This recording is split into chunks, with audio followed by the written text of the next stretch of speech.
Hi, my name's Mark, one of the pastors at Trillium. There's an interesting philosophical argument that has been going on for thousands of years. It goes like this.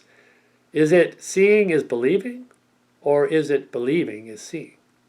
Do we see in order to believe, or do we believe in order to see?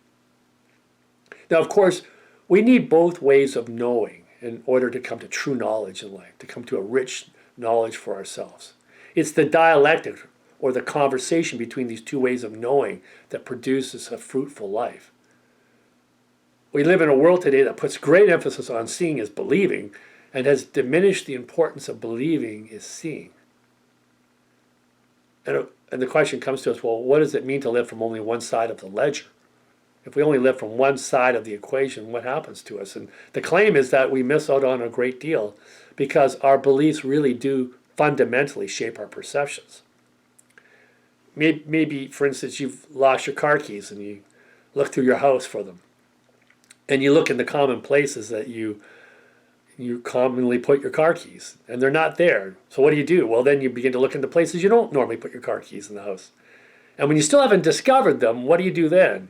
Well, you panic. And after you panic, what do? Well, you go back over the old ground again. You'll start looking in the common places that you normally put your car keys. That drawer, you open it up again.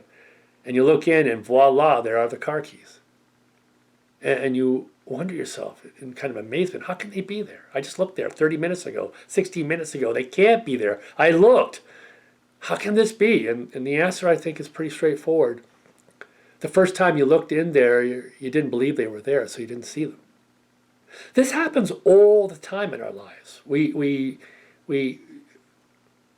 Our beliefs shape what we see. And the challenge, of course, for us is we don't really understand the implications of it because we don't actually see what we don't believe a lot of the time.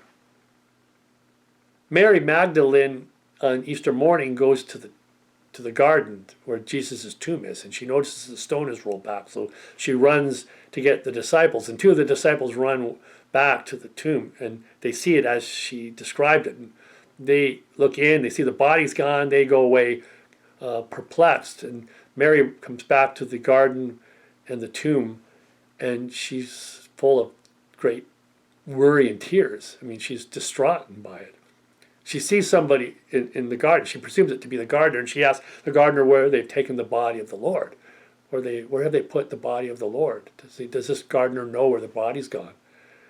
She doesn't realize that the one she's talking to is actually Jesus raised from the dead. And the question is, why did she not see Jesus in front of her? And I think the answer is pretty straightforward. She didn't see Jesus because she didn't think he could be there. Now, some people have said, well, maybe she didn't see him because her eyes were full of tears. She was crying a lot, and there was an obstruction in the way she could see, so she couldn't believe. She couldn't recognize him. Her sight was impaired. Others have said, well, this isn't the first time Jesus wasn't recognized by the disciples in his resurrected state. Maybe his body has changed. Maybe he doesn't look quite the same as he did in his earthly life. Maybe in his resurrected body he looks a bit different. Those are possibilities. Maybe she never thought to look over at the gardener. Maybe she's frantically looking around the garden for the body. She never actually looks at the garden because she thinks he's the gardener. She never actually looks at the person to recognize him for who he really is. But I still think the most basic explanation for why she doesn't see Jesus is because she doesn't believe he could be there. Dead bodies stay dead. That's true in the ancient world. It's true in the modern world. It's a common experience for all of us. It's a universal experience. Dead bodies stay dead. Jesus is dead, and therefore he can't be standing in front of her, and she therefore cannot recognize him for who he is. Jesus actually has to assist her by calling out her name, Mary. That seems to wake her up. Look what Mary almost missed out on. The Lord standing in front of her, raised from the dead, the most pivotally important event of human history, and she almost misses it because she doesn't believe he can be there.